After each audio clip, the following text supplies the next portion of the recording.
Oke, salam sejahtera bagi kita semua.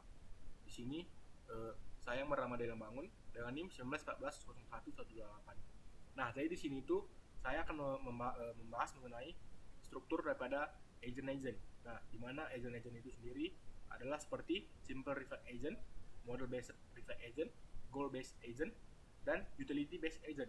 Nah, untuk yang pertama kali itu kita akan membahas mengenai simple reflect agent. Apa sih simple reflect agent itu dan bagaimana dia bekerja? Nah, simple reflect agent ini sendiri itu merupakan agent yang sederhana di mana simple reflect agent ini akan menerapkan teknik kondisi aksi.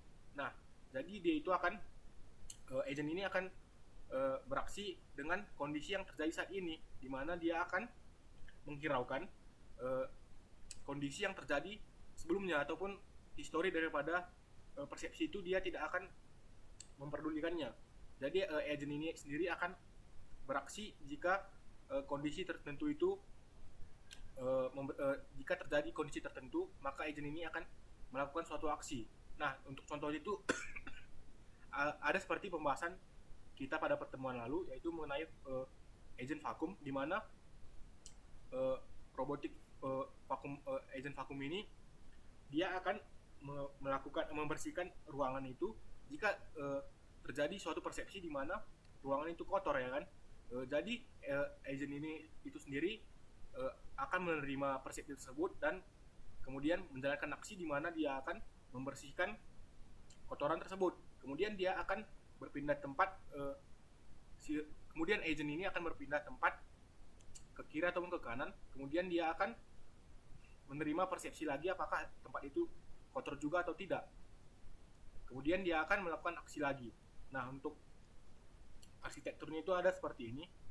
Di sini bisa dilihat bagaimana agent ini itu bekerja.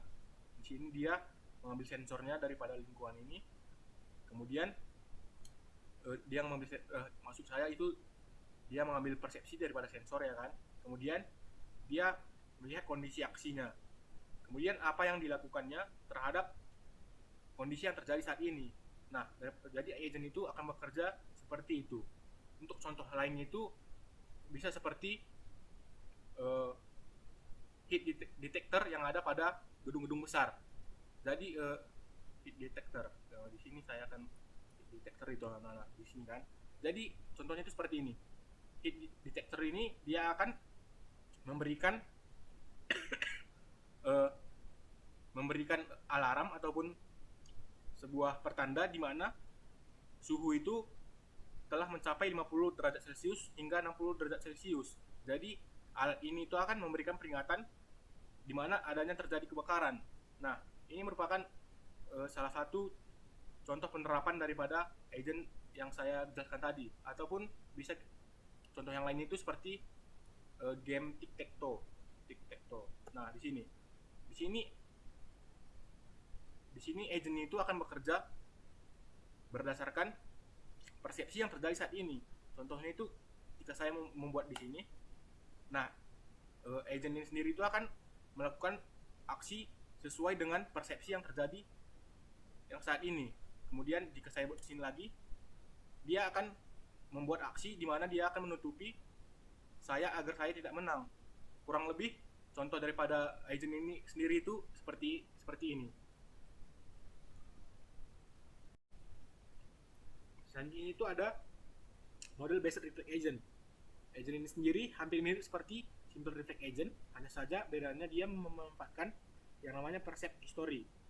Nah, jadi agent ini akan membuat suatu keadaan internal yang bergantung kepada persepsi historinya. Nah, di mana itu akan merefleksikan aspek-aspek yang belum terobservasi pada keadaan saat ini. Untuk strukturnya itu seperti ini, di mana sensornya itu akan merasakan apa yang terjadi pada lingkungan. Kemudian bedanya itu dengan simple reflect agent, di sini dia itu membuat suatu state ataupun keadaan, ya kan. Kemudian dia akan merasakan apa-apa saja yang berubah terhadap lingkungan dan menentukan aksi apa yang harus dilakukan. Agent ini sendiri itu juga memanfaatkan yang namanya itu aturan-aturan kondisi aksi. Untuk contohnya itu sendiri adalah Waymo. Waymo ini sendiri itu adalah jasa yang mirip seperti jasa pengantaran penumpang atau bisa dibilang taksi, tetapi tidak ada supir di dalamnya, yang dimana mobil ini digerakkan oleh komputer. Nah, jadi komputer ini akan mengantar penumpang sesuai dengan tujuan yang diberikan. Nah, cara kerja Waymo ini sendiri itu sama seperti struktur pada gambar berikut. Nah, di mana jika Waymo ingin memutar balik, contohnya, si sensor daripada Waymo ini akan merasakan lingkungan terlebih dahulu. Ada nggak mobil di depan ataupun ada nggak mobil yang ingin melaju daripada arus yang berlawanan. Nah, setelah menentukan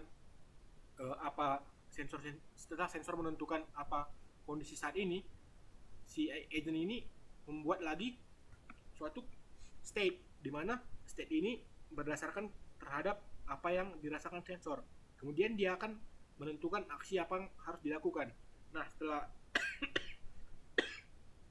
menentukan aksi yang akan dilakukan, si aktuator akan bekerja, yaitu di mana si komputer ini akan memutar balik mobilnya hanya jika tidak ada mobil yang melaju dari arus yang berlawanan.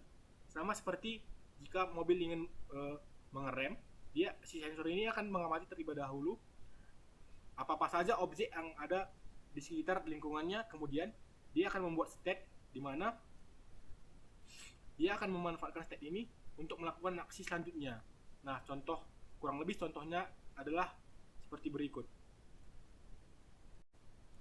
Selanjutnya yang ketiga itu adalah goal based agent.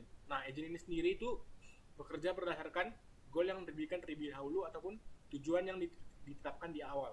Nah, agent ini sendiri itu akan bergerak dengan cara mengamati lingkungannya terlebih dahulu, kemudian setelah mengamati lingkungannya, dia akan menentukan bagaimana cara agar bisa mencapai goalsnya sendiri. Nah, cara-caranya itu dia akan mencari sebuah cara yang efisien agar bisa mencapai tujuan awalnya. Nah, contohnya itu seperti robot pencari. Nah, robot pencari ini dia akan melakukan pekerjaannya dengan mengamati lingkungan terlebih dahulu, kemudian dia akan membuat keadaan di mana bagaimana cara agar mencapai goals daripada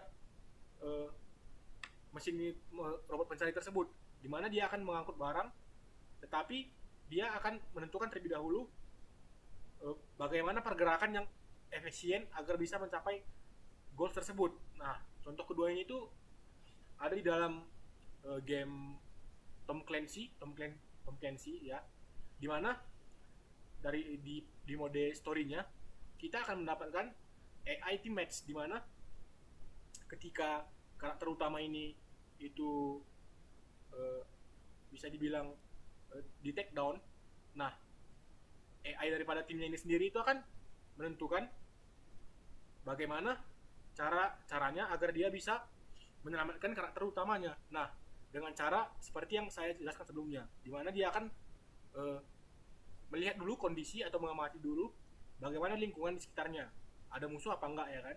Kemudian dia akan mencari cara yang efisien bagaimana agar AI ini bisa menyelamatkan karakter utamanya tersebut ataupun pemain AI ini itu bisa mencari cara agar dia tidak mati untuk menyelamatkan karakter utamanya. Kurang lebih contohnya seperti itu. Nah, selanjutnya itu ada agent yang keempat, yaitu utility based agent. Agent ini sendiri itu hampir mirip sama goal based agent, hanya saja pada agent ini dia akan mencari solusi yang paling efisien untuk mencapai tujuannya. Nah, di mana itu strukturnya itu seperti ini, hampir mirip seperti goal based agent, hanya saja dia akan mencari suatu kondisi yang paling efisien ataupun bisa dibilang best solution. Nah, contohnya itu bisa seperti suatu road recommendation system ataupun seperti Google Maps. Ketika contohnya kita ingin mempergian ke suatu tempat ya kan, kemudian kita masukkan di Google Maps, kemudian AI dalam Google Maps ini akan mencari rute manakah yang bisa membuat waktu lebih sedikit untuk mencapai tujuannya, dan bisa membuat agent itu bisa membuat solusi yang paling efisien. Nah, contohnya itu yang seperti saya bilang tadi, yaitu adalah router recommendation system, kurang lebih seperti itu. Selanjutnya itu yang terakhir itu ada learning agent. Nah, selanjutnya itu kan learning agent. Cara kerjanya itu kurang lebih seperti pada gambar berikut, di mana sensor terlebih dahulu akan mengamati lingkungannya, kemudian elemen performanya akan mengambil hasil daripada pengamatan sensor. Kemudian di sini ada learning element. Learning element mengambil feedback ataupun umpan balik daripada kritik. Kemudian problem generator mengambil sebuah tujuan pembelajaran ataupun learning goals daripada learning elementnya.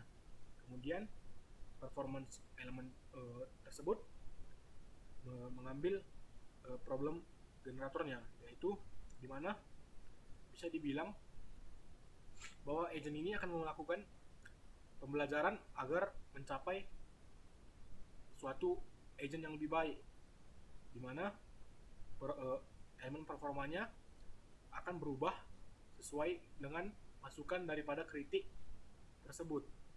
Untuk contohnya itu sendiri kurang lebih seperti catur, dimana catur dalam catur itu akan mengamati permainannya sendiri agar bisa dibilang menjadi suatu sistem cerdas yang lebih baik, sehingga bisa meningkatkan